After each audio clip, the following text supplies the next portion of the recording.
Pernah gak sih dalam hidup kalian itu kalian merasa hampa, kalian merasa hilang arah, gak tahu ada di mana dan gak tahu mau kemana.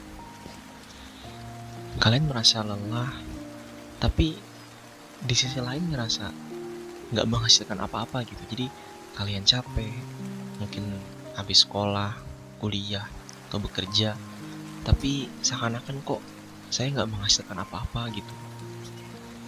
Pernah gak sih kalian merasakan hal kayak gitu?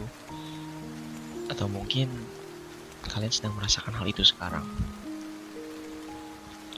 Kalau misalkan kalian sedang merasakan hal itu, berarti kita sama. Saya juga sedang merasakan hal itu. Kalau misal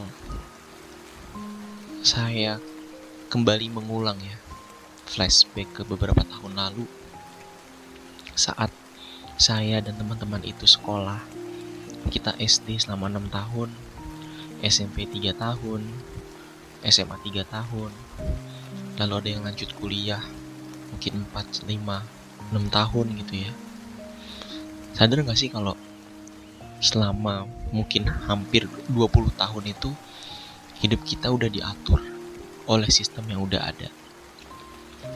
Ketika kita masuk SD, kita didesain untuk lanjut ke jenjang pendidikan selanjutnya, yaitu SMP. Setelah SMP, kita masuk ke SMA. Setelah SMA, pilihan menjadi tidak sebebas pilihannya menjadi terbatas. Nggak kayak dulu yang maksudnya pilihannya menjadi lebih bebas, lebih banyak. Nggak seperti dulu yang SD pasti fixnya tuh ke SMP, SMP fixnya tuh ke SMA. Nah tapi setelah SMA ada banyak pilihan. Bisa kuliah, bisa langsung kerja, bisa nikah, atau di-combine ya, antara kerja dengan kuliah, atau nikah dengan kuliah, atau kerja dengan nikah gitu. Atau hal-hal lain yang mungkin ada hal-hal yang teman-teman mau kejar selepas SMA gitu. Ada opsi itu. Ketika kita kuliah, kita ngomongin kuliah ya, karena alhamdulillah kebetulan alhamdulillah saya Allah berikan rezeki untuk kuliah. Dari semester 1 kita didesain untuk lanjut semester 2, semester 3, semester 4, dan seterusnya sampai lulus. Dan begitu lulus, kita sering gak tahu dan begitu lulus, pilihan lebih banyak lagi. Dari yang mungkin tadinya cuma beberapa, sekarang menjadi puluhan, belasan, bahkan ratusan pilihan. Saya pribadi merasa seperti seseorang yang baru saja selesai dari pelatihan untuk mengarungi sebuah samudra, dan tiba-tiba dihadapkan dengan samudra yang begitu luas. Saya dibebaskan untuk memilih mau ngapain gitu. Mau naik perahu A, B, C, bareng siapa, pergi ke pulau mana, lewat lautan yang mana, lewat jalur yang mana gitu kan.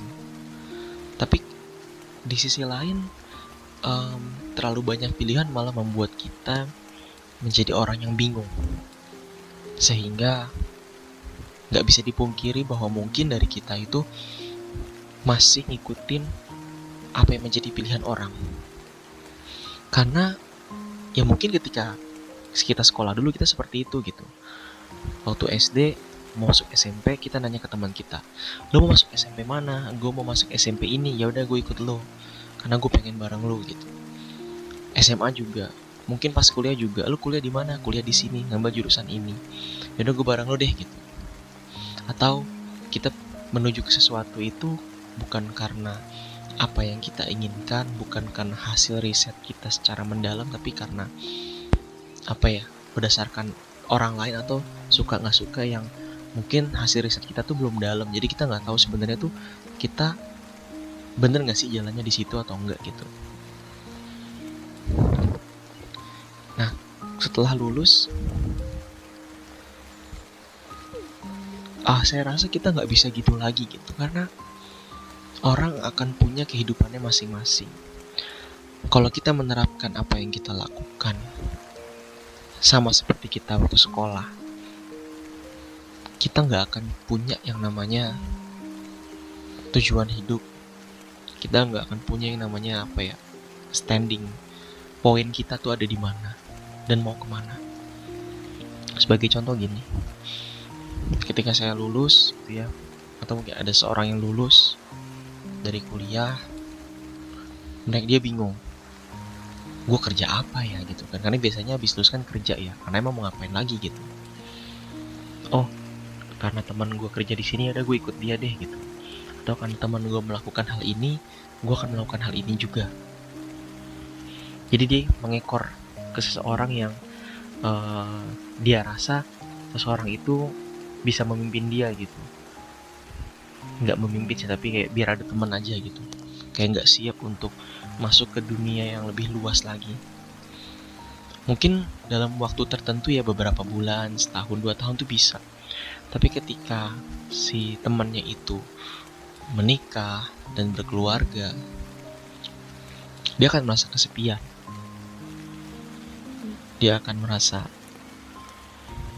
sendirian karena ya temannya itu udah punya amanahnya sendiri, yaitu keluarganya dia. Dia mulai berpikir tentang apa sih yang sebenarnya dia inginkan, apa sih tujuan hidup dia, apa sih yang seharusnya dia lakukan. Nah, secara nggak langsung dia mulai mengenal dirinya sendiri. Dia mulai mengenali lagi jejak-jejak hidup yang udah dia lewatin, kesalahan-kesalahan apa, pencapaian apa yang udah dilakukan, yang mana itu menjadi bekal dia, acuan dia untuk menentukan tujuan hidupnya. Itu sebenarnya tuh teori ya, hanya teori belaka, karena prakteknya tuh nggak mudah. Karena saya pribadi pun mengalami hal itu. Jadi saya bertanya-tanya kembali, apakah ini hal yang sebenarnya saya inginkan? Apakah ini hal yang sebenarnya saya butuhkan gitu ya? Atau apakah ini hal yang sebenarnya cuma ikut-ikutan gitu untuk menyenangkan orang lain? Gak ada salahnya menyenangkan orang lain, gak ada salahnya juga untuk menyenangkan diri sendiri. Tapi sayangnya di tengah arus informasi yang lalu lalang begitu banyak saat ini, kita makin bingung. Sebenarnya kita mau kemana sih? Sebenarnya saya mau kemana sih gitu. Sebingung itu gitu. Ketika saya lelah, saya membuka sosial media, saya melihat begitu banyak pencapaian orang lain yang saya rasa lebih hebat dari saya gitu. Ada yang berhasil di pekerjaannya, ada yang berhasil dengan keluarganya, ada yang, saya ralat ya, ada yang sudah melanjutkan studi sampai ke tingkat master atau doktoral, S2, S3, menghasilkan beberapa jurnal penelitian. Ada yang sudah berani melangkahkan kaki menuju jenjang pernikahan. Ada yang sudah dikaruniai seorang atau 2 orang atau lebih anak. Ada yang sudah memutuskan bahwa dia akan berkarir di tempat ini gitu. Nah, hal-hal itu semakin membuat saya bukannya terinspirasi, malah semakin insecure. Saya jadi merasa minder, rendah diri, dan jadi malas untuk berinteraksi dengan orang-orang karena ngerasa, waduh, hidup gue kok gini banget gitu. Hidup yang mungkin orang-orang melihatnya sebagai sebuah hal yang hebat, tapi mereka nggak tahu kalau ternyata ya ada banyak hal yang saya rasakan gitu. yang tentunya mereka akan mungkin nggak akan mengerti.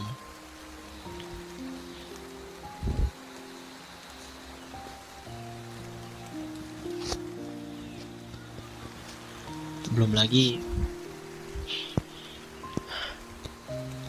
jadi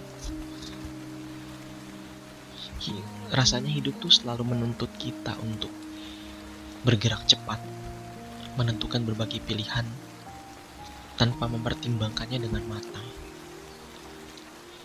bahwa apakah ini pilihan yang tepat gitu.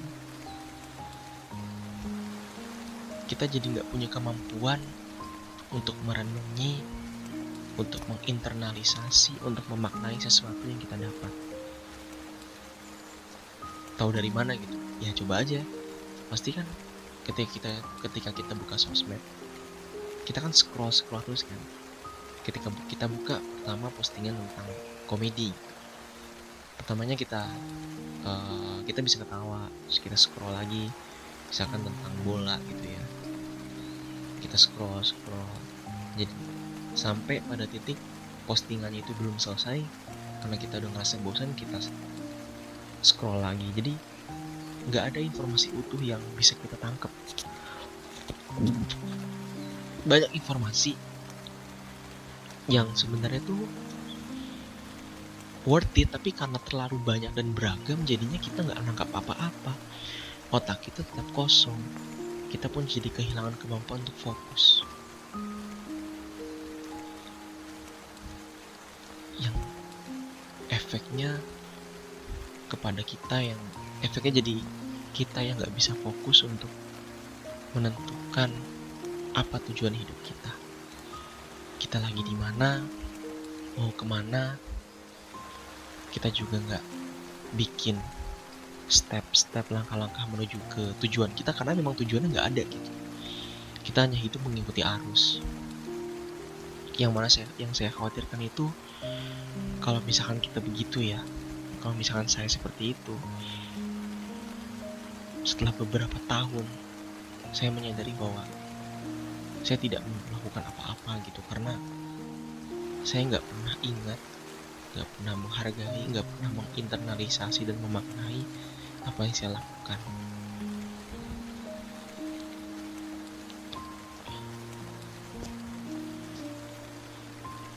Ini podcast pertama saya yang sengaja saya upload karena memang ini salah satu hal yang ingin saya lakukan.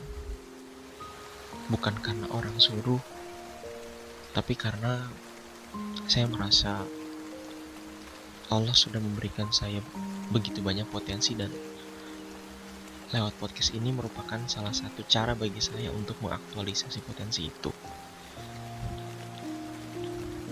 Sekalian berbagi keresahan ke teman-teman yang mungkin merasakan hal yang sama gitu ya, bahwa kalian tuh gak sendirian. Mungkin kalian melihat orang-orang itu, teman-teman kalian, hidupnya terlihat bahagia, tapi mungkin enggak, karena mereka gak cerita aja.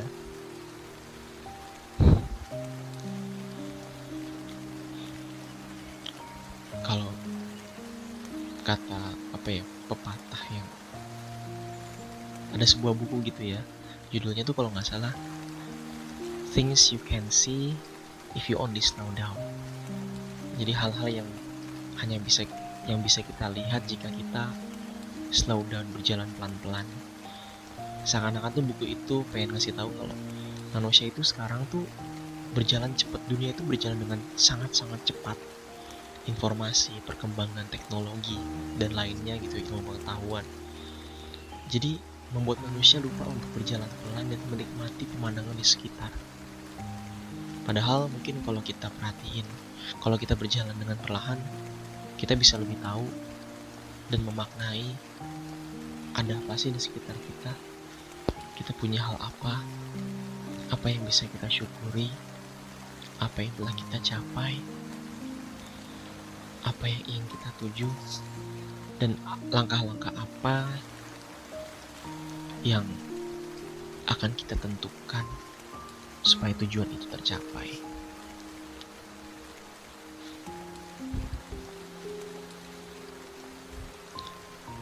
Terima kasih karena sudah mendengarkan. Semoga Allah memberikan kita semua ketenangan dan kemampuan untuk memaknai setiap takdir yang Allah tetapkan, serta hati yang lapang untuk menerimanya.